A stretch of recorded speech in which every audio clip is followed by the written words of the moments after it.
We have a wonderful concert today, a very eclectic concert spanning classical music up to contemporary jazz.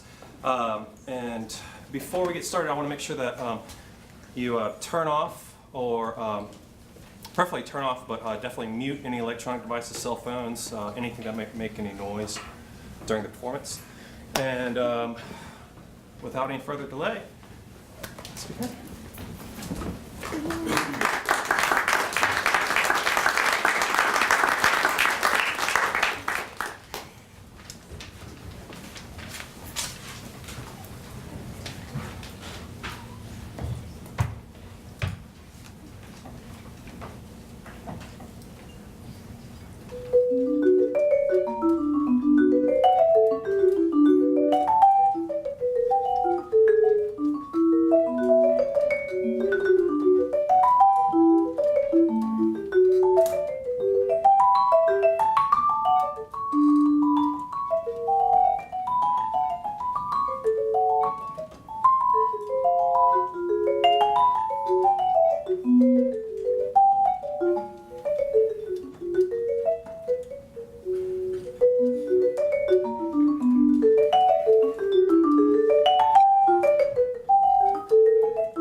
y'all doing today? Great. There we go, that's better. So that first set of pieces you heard, that music you heard, was by Johann Sebastian Bach, a German composer, lived from about 1685 to 1750. How many folks here have heard that name before? I know there's a lot of music majors in here, so I hope several folks. Right, so Bach was one of those jack of all trades. He was a composer, an organist. Piano wasn't invented till near the end of his lifetime. So he didn't play piano, but he did play harpsichord as well. And he was actually also a violinist. That's what people often forget. He wrote those three pieces you just heard as part of a larger collection of music for solo violin. And we listen to them today in a concert hall. But in Bach's time, they would have been used for dancing. So that second movement, the saraband, that's a Spanish dance. Very slow dance in 3.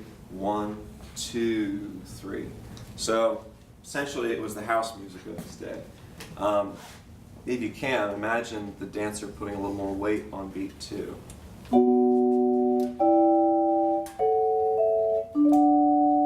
Right? So it's music that was designed for movement, not just for listening, but we often hear it today in the context of just listening to music. Now you're probably thinking, I'm not playing a violin, right? Does anybody know what this instrument is called? I heard a xylophone. It is like a xylophone, a vibraphone. I heard a couple people say vibraphone. So it's like a xylophone. Couple of differences. It's metal bars. These are actually made of aluminum alloy. And unlike a xylophone, where when you hit a note, the sound decays immediately, there's a sustain pedal on the vibraphone that allows notes to ring. And the other element of the vibraphone, which you're going to hear in the second part of this when we go to jazz, is a motor which causes the fans to spin, which I'll demonstrate after this next piece. This is a piece I wrote. I was trying to write something in the style of a Mozart piano sonata. I'm not sure this came out quite as I intended in that original plan, but it's a piece that I'm pleased the way it came out. This is Children's Sonatina.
something that Bach, the first composer you heard, did in a lot of his compositions. It's a musical, compositional technique known as a fugue, where you have a short subject or melodic idea that carries over to other voices. It's kind of like, how many folks here have sung Row, Row, Row Your Boat before?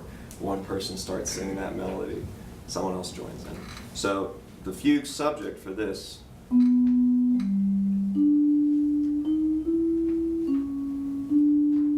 and then that repeats a few times. So I'm going to go ahead and play through that section a little bit, see if you can hear when that short melodic idea comes up in different voices.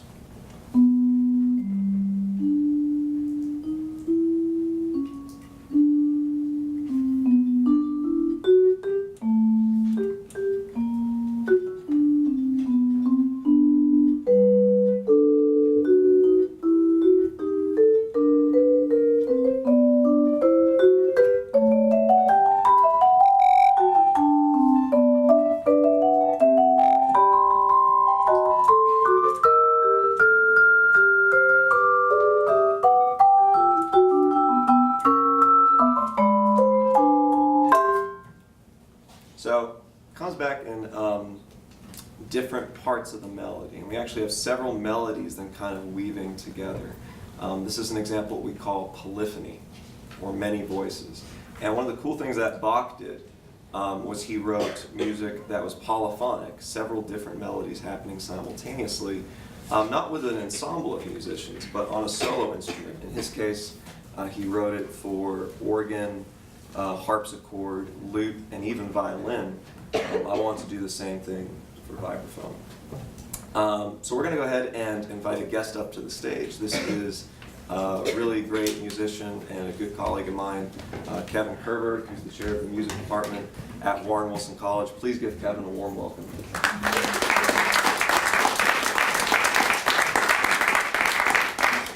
Now we're going to switch gears a little bit. What we're going to do is we're going to play some jazz for you. And while jazz music and classical music are separated by hundreds of years, there's a lot of similarities. The first Bach piece that I played for you, those three movements from the Bach violin partita, start off as improvisations. They start off as just Bach sitting down at the keyboard, probably the organ, and just coming up with different musical ideas. And then the whole composition ended up being based on that. And what we're going to do here with jazz is a similar principle. In jazz music, the musicians start off with a melody. There's the basic tune. It can be something very familiar, something like Over the Rainbow, for example. But then they'll take that melody as well as the underlying chords or harmony which support the melody and try to create something new out of that. And when we think about the history of jazz, one of the first things that we saw musicians do was take the melody and do improvisations on it. So let's say I have a melody. Let's take Over the Rainbow, for example.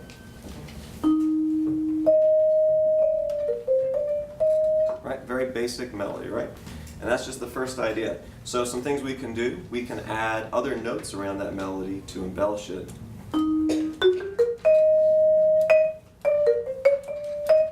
Right? Spice it up a little bit. I also play with the rhythm a little bit there, right? When we're playing as an ensemble, right, we might try some different grooves or some different feels, right? So I might say, let's do it as a ballad. 1, 2, 3.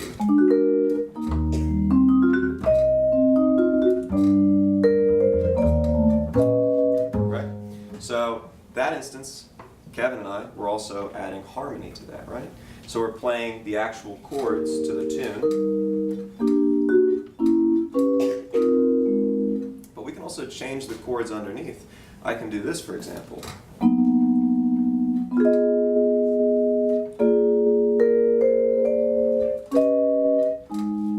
Gives it a very different sound, or a very different affect, right? So as you're listening to us play, you'll hear a tune, the melody itself, that either Kevin or I will play. And then we're going to do variations, essentially, on that melody. And take turns improvising over it. I think the first one is Femme Fatale.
next tune, I want to talk a little bit, well actually I'll let Kevin talk a little bit first about his instrument that he's playing.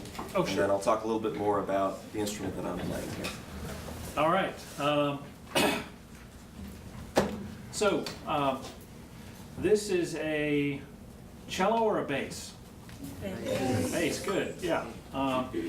So, bass is the lowest instrument in the violin family, violin, viola, cello, bass.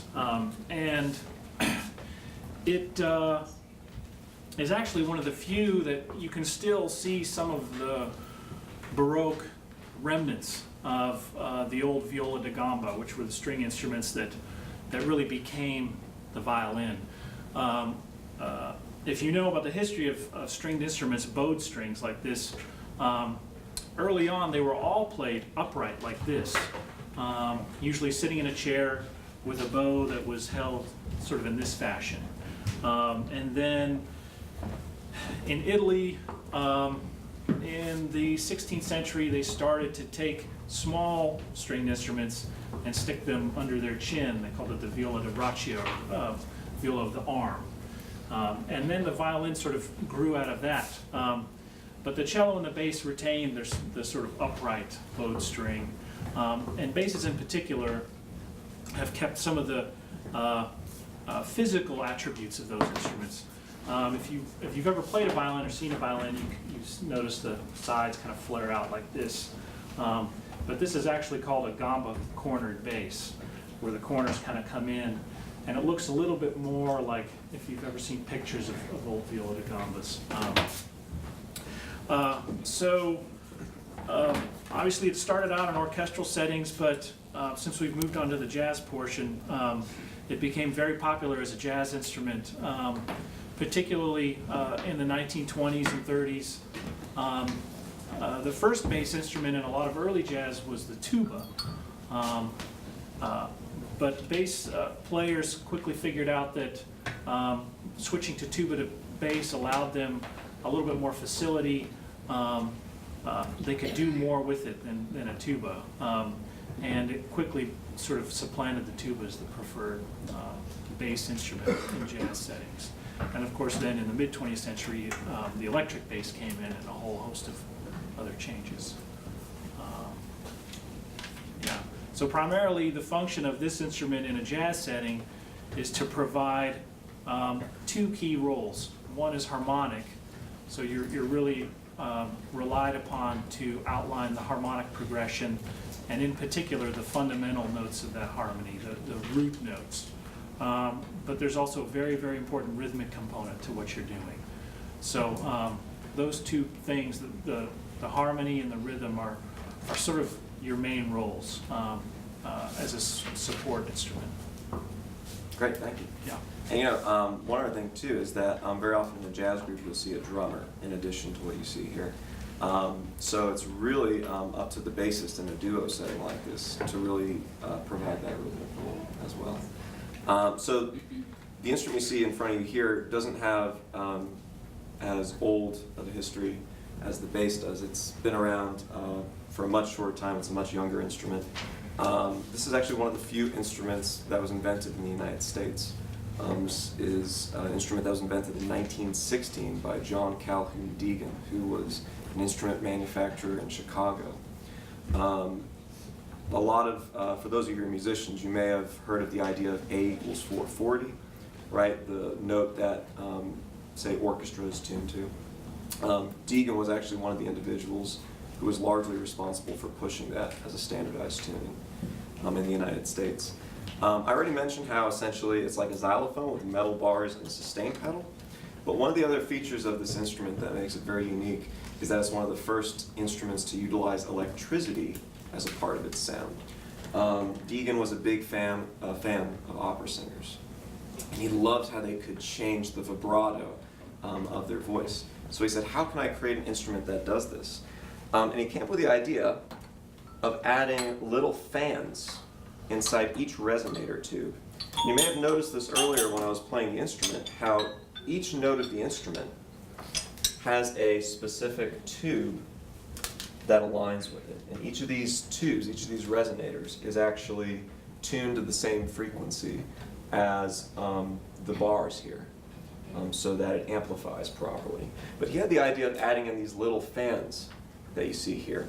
And he said, what if I plug it in, add a little rubber belt so I can do it for this set of keys and this set of keys, and then use it to spin.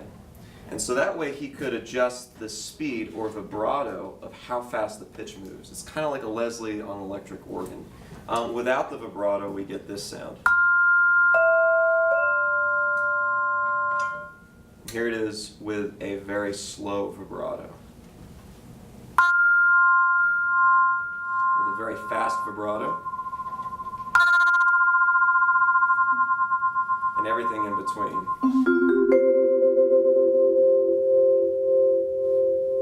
Now on the Bach, I didn't use the vibrato because Bach didn't have electricity in his days. But since we're playing contemporary music now, I'm going to start using it, the vibraphone with the motor. I think the next piece we're going to play is one of Kevin's compositions. Yes, this is called Howdy, and this one we're going to feature Kevin on the melody for this one. So this was actually written, I was working on a book project last year, and I had an office in East Asheville, and it was on the east side of town and residential area, and for a couple of weeks, for whatever reason, I had a window that was at ground level on the outside, and this turkey kept coming around and staring in the window at me, and I'm assuming he was staring at its reflection, but we had a moment there for a couple of weeks. So I was taking a break one day from the research and decided to write this tune, and it's a more of a quirky tune that's I guess partly inspired by Thelonious Monk. If some of you have had a jazz history course, you've probably heard of Thelonious Monk. Does anyone know where he was born? In North Carolina, in Rocky Mount, North Carolina, which is, I think, fairly close to where we are. But so native of North Carolina, but you know, one of the greatest jazz composers and pianists in history, and had a very signature style of writing. And so some of that might be in here. So this is called Howdy. 1, 2, 3, 4.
Justin? Is Justin out there?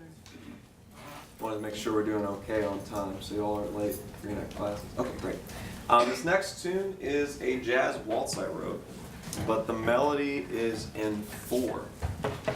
1, 2, 3, 4, 1, 2, 3, 4, 1, 2, 3, 4, 1, 2, 3. So you're going to hear this constant back and forth between a 1, 2, 3, 1, 2, 3, 1, 2, 3 kind of waltz feel in the bass, and more of a 4 melody in the melody.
like to thank Justin Butler for inviting us.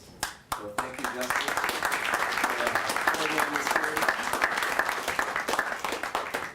Thank all of you for being here. Before we play this last tune, I want to open this up. I know several of you are here because you're writing about this maybe for a class or whatever. So if you have any questions, or you're just curious maybe, if you have any questions about the music, the instruments, what Kevin or I do, feel free to ask. The floor is yours now. So any questions that folks might have. How long did it take you to learn the vibraphone? Wow. That's a really good question. A long time. And I'm still learning. It never ends. It never ends. People often say, oh, you're a musician? I say, oh, I'm a student of music. And that's the great thing about this. But I honestly can't give like a specific amount of time. But I will say this. I started off as a pianist and then a drummer, like a drum set player. And then I kind of transitioned from that to like band percussion, so xylophone and timpani and stuff, and then started doing a lot of jazz on this. So, thank you. How long did it take for the bass? I started playing electric bass when I was in high school. I wanted to play guitar, but my dad convinced me to be a bass player. He said guitar players were a dime a dozen. So. When I was 18, I really started studying upright bass. Actually got into it through bluegrass. I went to a bluegrass festival, and I was really sort of taken with that music, and so I started playing upright bass. And in college, you know, played classical and jazz and studied it extensively. And so yeah, that was when I was around 18 years old, and I'm 40 now. So you can do the math. Yeah, 20 years. Yeah. Regarding improvisation and songwriting, any tips? Be honest. I'm dead serious. I think I'm dead serious when I say that though, because I think a lot of times we, especially in this culture where with social media and everything else, we're so preoccupied with what are other people going to think about us and our work. Ignore all that. You know, I think that I'd say, and also just do it. I think one of the things is there's this sort of, and I see this with a lot of students I have who are studying composition and improvisation, is they hear somebody like a John Coltrane or a Beethoven or somebody who's all the way up here. And when they don't sound like that, they get frustrated. And the thing to remember is that it's a process. It takes time. And there's going to be days where, I'll give myself as an example, there's some days where I sit down to compose. I might write, 20 pages of stuff, sheet music, and I don't use any of it. I'd say about probably 98% of what I've actually written, total, doesn't ever see the light of day. And so it's a process, and you need to be okay with that. Don't get caught up with the end product. Focus on the process.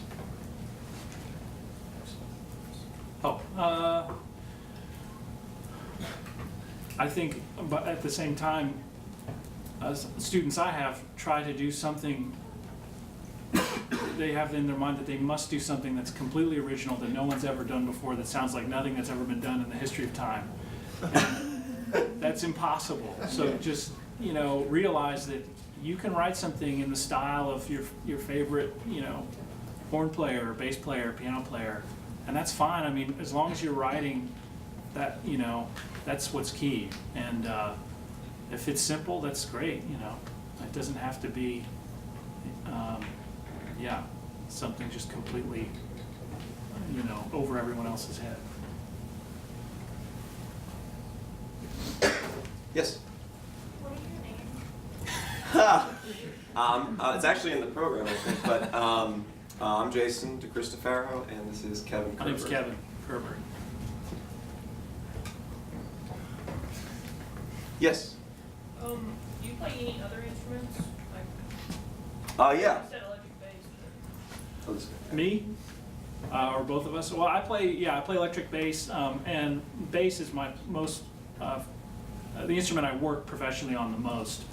But I teach at Warren Wilson, and if any of you know about Warren Wilson College, there's a lot of curriculum there in traditional music. So I do play some guitar and actually a little bit of fiddle, and A little bit of piano, not much. Yeah, that's about it. Yeah, so as a percussionist for my training, there's like lots of different instruments you have to learn for percussion. It's like timpani and snare drum and drum set and all kinds of hand drums and other keyboard percussion.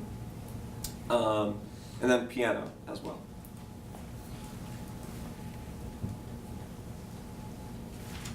Yes? How often do you two perform? Together or separate? Oh, total?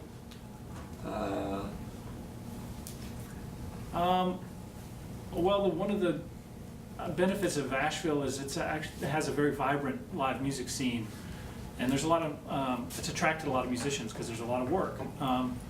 So I probably play out 3 times a week, you know, and that's about as much as I can handle. I teach full time, so I end up turning down stuff, but you probably do more than I do. Yeah, it depends on the week. I mean, it's kind of like being an actor or in any entertainment industry. You know, work doesn't happen on a regular basis like a 9-to-5 job. Like during the summer and this time of year, I might do 7 to 8 gigs in a week, just because it's busy in a month like January. It might be less. In terms of us playing together, I think I've been working at Warren Wilson now for 1.5 years or so, maybe. At least, Yeah, so somewhere around there. So, and before that we played a little too. So Kevin and I play together pretty frequently, at least a few times a month, I think. Yeah, different settings sometimes. Right after this, we're doing a fundraiser for Man Food Bank, and I'll be playing piano and he'll be playing bass. So, you know, all kinds of gigs. So. Yes. Also, what would you say to anybody looking to make a career out of music? Wow, that's a really good question. That's a big question. What advice, like any advice that you would give?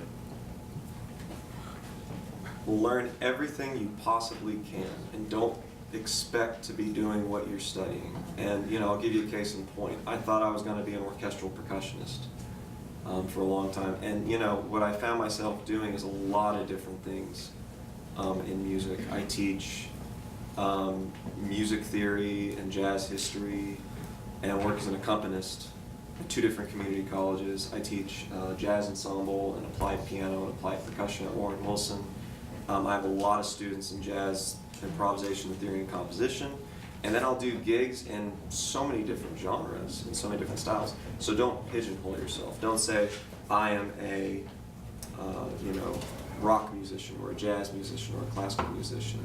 And while you're in school, use that as an opportunity. Any type of experience that's provided, whether it's like the series that Justin's put together where he's got all kinds of different music, or even just something in the community. It may be like, you know, I've never really listened to a polka band before. You know, you're like, I know I'm not going to like this. Don't have that. As you say, you know, I'm going to go check it out. Because you might learn something about it, and it may even somehow help your career down the road. So just keeping an open mind and not pigeonholing yourself, I guess. Yeah, I think too, as a bass player, versatility was key for me to, you know, be open to playing other styles of music. And I've worked in a lot of different settings, you know, rock settings, funk groups, orchestra, jazz, you know, bluegrass, old-time music. If you can do that, I mean, sometimes the instrument can have some limitations in terms of what it's used in, but there's probably some variety there, and I think that's key. And also just learn to be professional, you know. I think you have to be professional, otherwise, you know, you're not going to find opportunities. So whatever you can do to, you know, to treat your art form in a professional manner, I think is really important. And the people you work with, the professional manner too. So. Other questions? Okay, great. We've all been an awesome audience. Thank you so much. We're gonna close. This is actually Blues for Goggin. This is a tune dedicated to Warren Goggin, who is the jazz ensemble director at Warren Wilson College for, wow, a long time. A long Taught time. at Warren Wilson for over 40 years. So. Yeah, yeah. So yeah.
thank you all. We're happy to stick around if you have any questions. Otherwise, have a wonderful rest of your day. Thank you.